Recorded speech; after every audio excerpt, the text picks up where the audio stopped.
Bu İran meselelerin karıştığı zamanında ben zəlzələlərdən bir şeyler danışım. Sosial şəbəkələrdə gördüm ki, Azərbaycan zəlzələlərə baxdığı bir hansı ki xəbərlər verən bir şey var. Qurtulmuş kişidir, nədir var?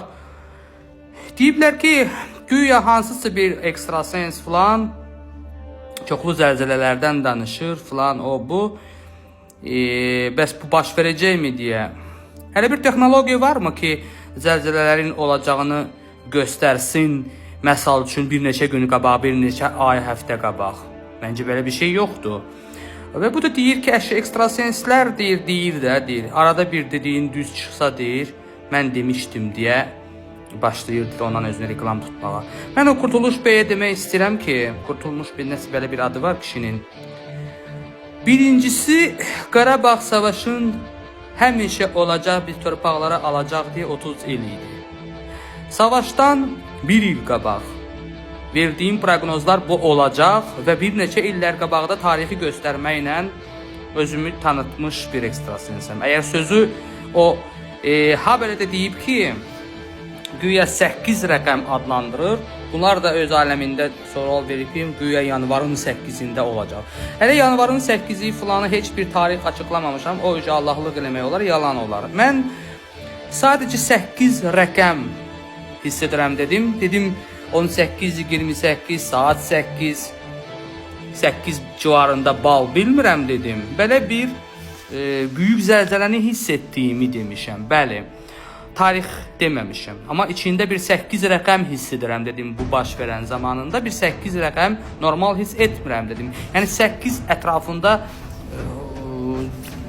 baş verən bir zəlzələdən gedir söhbət. Bu 8 rəqəm həmən o zəlzələ baş verdiyi zamanında o 8 ortalığa çıxacaq, nə 8 olduğunu. Baldımı, gündümü, nədirsə, saatdımı.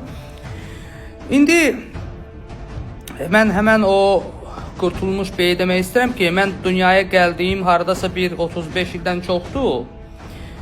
Siz yadında sal ki, hələ ki 35 il ərzində heç bir böyük bir zəlzələ mən Azərbaycan içində görməmişəm. Yəni çox böyük dağıdıcı olan. Və ya maşınları aparacaq qədər böyük selləri də görməmişəm. Mən o cür bir proqnoz verirəm. Düz çıxanda arada deyə bu sözü demə. Əgər siz də bunu bir texnologiyalara, hər şey əlində olan bir adam olaraq demək istəyirsinizsə ki, bu təsadüfən ola bilər. O birisi mənim verdiyim proqnoz İran barədə, Qarabağ Savaşı barədə də baxın. O birisi proqnozlara baxmağa məsləhət edirəm Nadib Əlixan ofisial kanalında. Sonra əgər sözü mənə soxursunuzsa ki, ekstrasenslərə mi qalıb deyə, ekstrasenslərin Vangalardan, Nostradamuslardan danışan, Hitlerin vaxtı ilə Nostradamusa getdiyiniz bir şeylərdə yəqin xəbəriniz var. Ha belə bizim Mövsüm ağaya da gedib ziyarətgah ora qəbul edib ölkəcəsinə, ölkə miqyasında oraya gedib gələnlər də var. Onda belə şeyləri də onda inkar edək, baxmayaq, deyək ki, boş şeyləri düzdür, inanmayan zaten vardı bəzi qüvvələr, amma qəbul edənlər də var. İndi ekstrasensorika dünya üzərində bunu bir çox hisslərin varlıq olduğunuzu sübut edən bir çox amillər var. İndi bu hisslər kimlərsə istifadə edib, yalan danışıb pul qazanmaq yoluna göndərirsinizsə, bundan mənə nə? Yaşayarıq, baxarıq. Mən dediyim düz çıxsa, o sizin zəlzələnin, məkanların, o işin başına gələk mən keçim, siz yox. Əziz gözəl dostlar, olmasın. Amma hər kəs İranın gərginliyindən danışdığı zamanında mən dünya üzərində baş verəcək böyük təbii fəlakətlərdən danışıram. Çünki savaşın hal-hazırda İran üzərində gedən gərginliklər və bundan əvvəl Balinadan danışan vaxtında İran sancayacaq demişdim mən Nadim. İranı ilan sancayacaq. Bir gün səhər açılacaq, biz görəcəyik ki, İran cəmaatı ora-bura qaçır. Bunu deyən oğlan, Qarabağ Savaşı, bir çox bu proqnozlar deyən adam, Qarabağ futbol klubunda baxmayaraq çox çətin bir mərhələsinin içindədir. Çünki hal-hazırdakı durum bir çoxları inandıra bilmir ki, Qarabağ Futbol Klub Çempionlar Liqasında 24-lüyün içində qalacaq deyə. Bunun da proqnozunu verirəm. Gəl onda yoxlayaq mənim hisslərimi. Çünki Qarabağın qabağında böyük bir güclü Eintracht və Liverpool oyunu qalıb. Hər necə olur olsun, Qarabağ 24-lüyün içinə düşəcək futbol komanda olaraq. Və bu zəlzələlər də olmamasın deyə arzu edək, istəyək, yalvaraq, okey. Amma olacaq təqdirdə necə qabağa alacaq deyə bir fikir söyləyən, bir ona yol göstərən varmı içimizdə?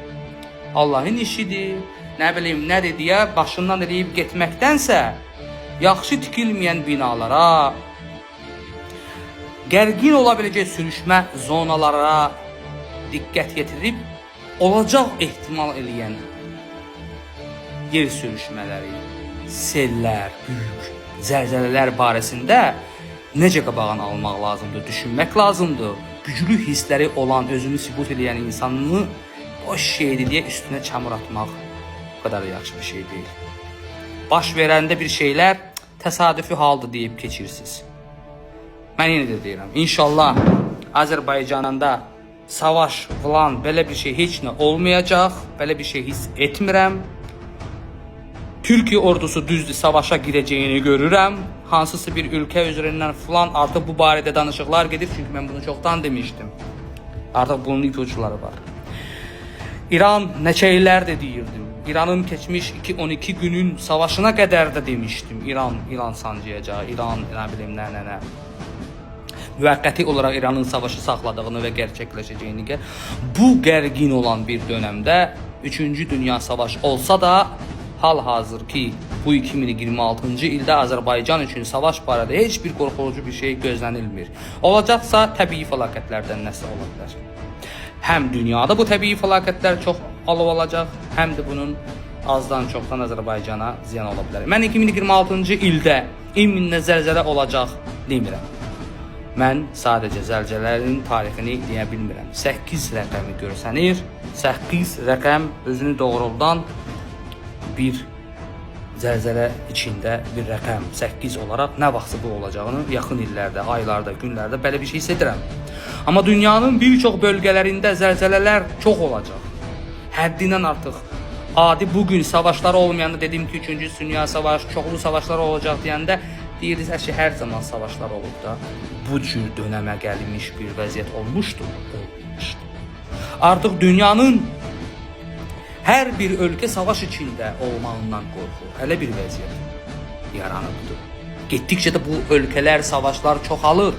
Bunu mən 10 il bundan əvvəl dedim. 2025-ci ildən sağ-salamat çıxsa heç bir şey olmaz. Okey, mən tarixi səhv deyə bilərəm. Tarixdə yanıla bilərəm. Amma dedik şeylər ardıcıl olaraq yaşamırıqmı? Düz gəlmirmi? Dediyi hər bir proses axıra doğru düz gəlmirmi? O yüzden əziz gözəl dostlarımız, bunu nəyisə, köyümüzsə qorxutmaq üçün yox, sadəcə olaraq zəlzələlərdən, böyük sellərdən qorumaq yollarını axtarmalıdır. Həmən o zəlzələlərin baş verəcək aparatlara baxanlar, fövqəladə, bu hamısı durub kimisə pislətdirməklə, hansısa ekstrasenslərin evinə gedənlərin videolar fake çəkərək, ekstrasenslərin başına oyun açmaq üçün bir hər hansı oyun, hər hansı PR aparmaqdansa dediyi düzgün şeyləri də qoy ortalığa çıxardın da. Qoy onlara da ki, sizin siyasətçilər, politologlar deyilmi 24 günə, yaya, payızda Ukrayna savaşı bitəcək deyən. Onların dedikləri düz çıxmadı. Bugünkü gündə onlar efirləri çıxardırsınız. Onlardan rəylər soruşursunuz. Bir dəfə də olsa bu 3-cü Dünya Savaşa qədər gəlib çıxacaq. Bu savaş bitən deyil. Ukrayna-Rusiya savaş böyük bir savaş, böyük bir canlar alacaq deyən ilk o insan Nadim olaraq bir dəfə də olsa siz məndən rəy olaraq sarışmadınız ki, Nadim, sən onu demişdin. Bizim politologlar, deputat, bu hamısı savaşın başladığı illərdə yaxın bir müddətdə bitəcəyi demişdin.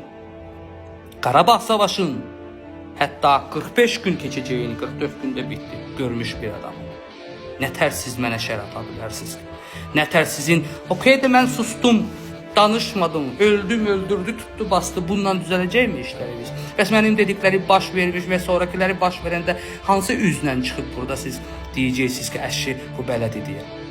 Mən sadəcə hisslərimi deyirəm. Dünyanın Vangası da, Nostradamus da öz hissləri deyib və onun hüququ, haqqı olub ki, qanuni cəhətdən onun hissləri izah. Kim istəyir qulaq asar, istəməyən də eləməz. Sağ olun.